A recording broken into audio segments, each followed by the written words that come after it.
Shalom, ni mtumishi wa Mungu Derek Michael. Niwakaribisha kwa mitandao ya kijamii Facebook, Instagram pamoja na YouTube. Usahau kushare, like pamoja na kusubscribe. Kwenye maisha ili ufanikiwe unahitaji kuwa na imani. Imani ndio inaweza kukusababisha wewe ukafanikiwa kwa jambo lolote lile. Huenda watu wakawa wanamkatia tamaa, lakini wewe kwa sababu ukawa na imani, hiyo imani ndio itakusababisha wewe uweze kufanikiwa. Na imani inaendana na mtu jinsi ambavyo ameamua yeye mwenyewe jambo lake lifanikiwe. Na imani inatokana na haki ambayo wewe umeamini utaipata kutoka kwa Mungu, kwa sababu Biblia inasema mwenye haki ataishi kwa imani. Ili uweze kuishi kwa imani ni lazima uwe ni mwenye haki. Na haki inatoka kwa wapi? Na haki inatoka kwa Mungu. Mungu ndo anayetoa haki. Sheria au taratibu au kanuni za ulimwengu haziwezi kukufanya wewe ukafanikiwa kwenye jambo lako lote lile pasipokuwa na imani. Nje ya imani ni kufeli. Kwa sababu gani? Kuna mambo kwenye maisha unaweza ukajitahidi kwa akili zako, kwa uwezo wako wote, kwa ujuzi wako wote, kwa maarifa yako yote, lakini bado ukashindwa. Kwa sababu gani? Inahitaji imani. Na imani inaenda nje ya kanuni za ulimwengu. Imani inaenda nje ya maarifa yaliyopo kawaida kwenye ulimwengu, kwa sababu imani inasimama zaidi kwenye ulimwengu wa roho, na ulimwengu wa roho ndio wenye uwezo wa kuamua ili wewe uweze kufanikiwa. Na imani inapokuwa imeenda kwenye ulimwengu wa roho, inakuja inasababisha matokeo ambayo wewe unataka uyaone kwenye maisha yako. Lakini kumbuka hiki kitu kwamba imani yoyote ile haiwezi kashinda pasipo kujaribiwa, na huku ndiko kushindana kwetu. Tunapokuwa tunashindana, ujue kwamba ile imani ndiyo inaweza kufanikisha ili wewe uweze ukashinda. Paulo anasema, nimevipiga vita vilivyo vizuri, mwendo nimeumaliza, na imani nimeilinda. Huyu Paulo anayesema imani ameilinda, na kuna wakati ambapo watu 40, zaidi ya watu 40 walimtafuta alipokuwa anarudi Yerusalemu. Ametoka kuhubiria mataifa mbalimbali, anarudi Yerusalemu. Wanamwambia kwamba kuna watu wamejiapiza, hawatakula wala kunywa mpaka wamekuua. Na huyu ndo anakuja kusema imani nimeilinda. Imani iliingia kwenye majaribu, lakini licha ya kuingia kwenye majaribu, ile imani ambayo alikuwa nao Paulo bado aliweza kushinda. Kwa hiyo ndio maana kuja hapo kwamba imani inayoshinda ni ile ambayo wewe mwenyewe umeamua kuamini na ukaamua kuisimamia. Kwenye maisha ambao tunaokuwa tunaishi, yapo mambo mengi sana ambayo yatakusababisha wewe utoe kwenye imani yako. Jambo la kwanza ni mazingira. Mazingira ambayo upo yanaweza kusababisha wewe usiamini ambacho unataka kufanikisha. Watu ambao wamefanikiwa kwenye maisha, ukitathmini miaka 10 iliyopita, walikuwa na maisha ya hali ya chini, walikuwa na maisha duni. Mazingira hayakuwaruhusu wao kuweza kufikia, mazingira yalikuwa yanawazuia wao kuweza kufikia zile ndoto zao, lakini bado waliendelea kuishi kwa imani. Kwa hiyo imani inapambana na mazingira. Mazingira yanaweza kuwa chanzo cha kuhakikisha wewe unashindwa kwenye jambo lako, lakini imani inakuja kama nyenzo, kama silaha, kama nguvu ya kuja kuzuia na kuondoa ukinzani ambao umewekewa kwenye jambo lako. Hawa watu ambao wamefanikiwa, kinachowafanya wafanikiwe na kilichowafanya wakafika mpaka hapo walipo wao ni kwa sababu ya imani zao. Imani ambayo unaokuwa unaiweka kwenye jambo lako, na unapoweka imani kwenye jambo lako, hakikisha lazima Mungu ndo anahusika. Imani yoyote ambayo Mungu hahusiki ni ngumu kushinda, kwa sababu ulimwengu huu ambao tunaishi upo katika sehemu mbili. Kuna ulimwengu huu ambao ni wa damu na nyama, lakini kuna ulimwengu wa giza, na ulimwengu wa giza anayeongoza ni Ibilisi. Kwa hiyo mtu anapokuwa na imani, ni yeye imani yake ipo kwa Mungu ambaye ni Mungu muumba wa mbingu na dunia, ama ni shetani ambao Biblia inasema shetani ni mungu wa dunia hii. Kwa hiyo imani yako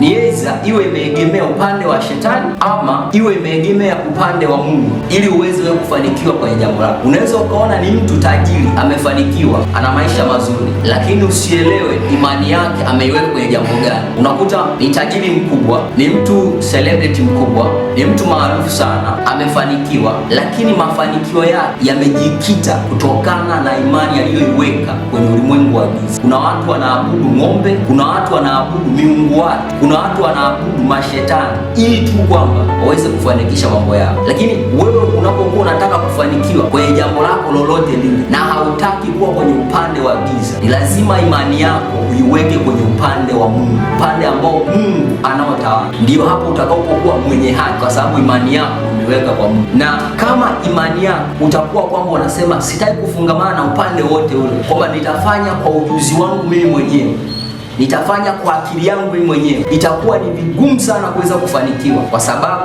nguvu ambazo zipo zinazotawala hapa duniani ni nguvu mbili tu, ni nguvu ya Mungu na nguvu ya Shetani. Kwa hiyo ni wewe ambaye utaamua uchague ni nguvu ipi itakao kufanikisha, na kama utakaa upande ambao haufungamani na hizo upande wa nguvu za Mungu ama upande ambao ni wa nguvu za Shetani, kitakachokuja kukuasili kwamba hautafikia lengo lako, na hata kama utafikia lengo lako ni virahisi sana kuanguka. Na Biblia inasema azaniaye kwamba amesimama aangalie asije akaanguka.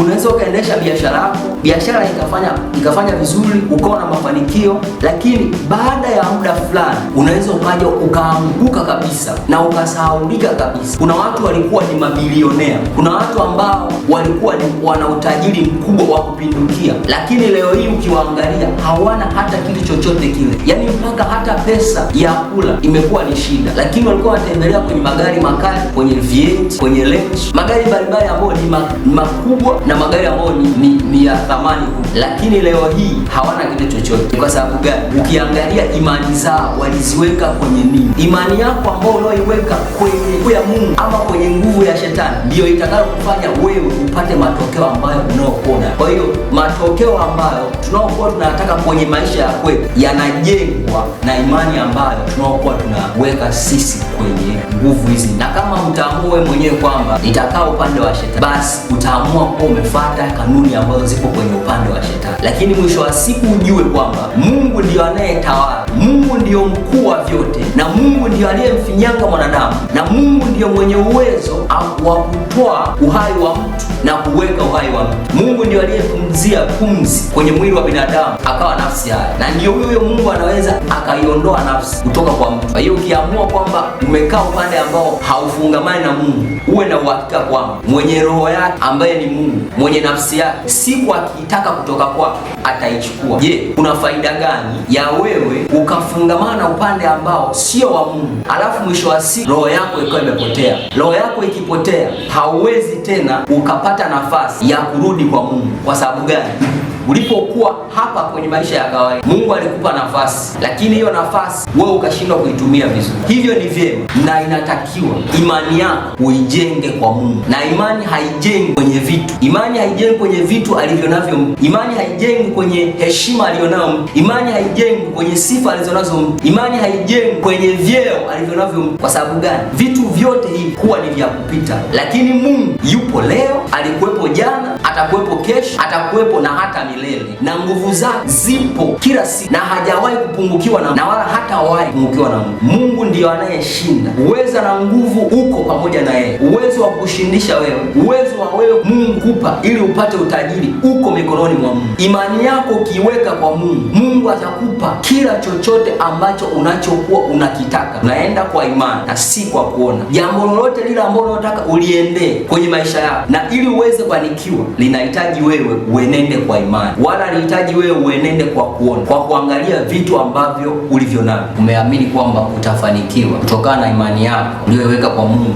Ujue kuna watu ambao utakutana nao wa kuweza wewe kufanya usitimize kila ambacho wewe unakiamini. Kuna akina Sanbarat na Tobia. Watu hao wamewekwa kwenye mifumo, kwenye kila mfumo. Kwenye mfumo wa biashara hawa watu utakutana nao, kwenye mfumo wa kazi hawa watu utakutana nao, kwenye kila aina ya mfumo ambao unaokuwa unajaribu wewe ufanye kitu chako au ufanye jambo lako ili uweze kufanikiwa, hawa watu utakutana nao. Na hawa watu utakutana nao wana maneno ambayo ya kukatisha wewe tamaa, ya kufanya wewe usiweze kutimiza kila ambacho unachoweza kukiamini. Na kuna maneno ambayo watakuwa wanayatumia, ni maneno ambayo ni silaha ya kuweza kukuangamiza wewe na kukutoa wewe kwenye msimamo wako ulioweka kwenye imani yako. Inahitaji nguvu inayotengenezwa na imani yako, inahitaji nguvu ambayo ipo ndani yako ya kulinda yale maneno ambayo watu wanakusema, watu wanakuambia ili kukufanya wewe usitimize jambo lako.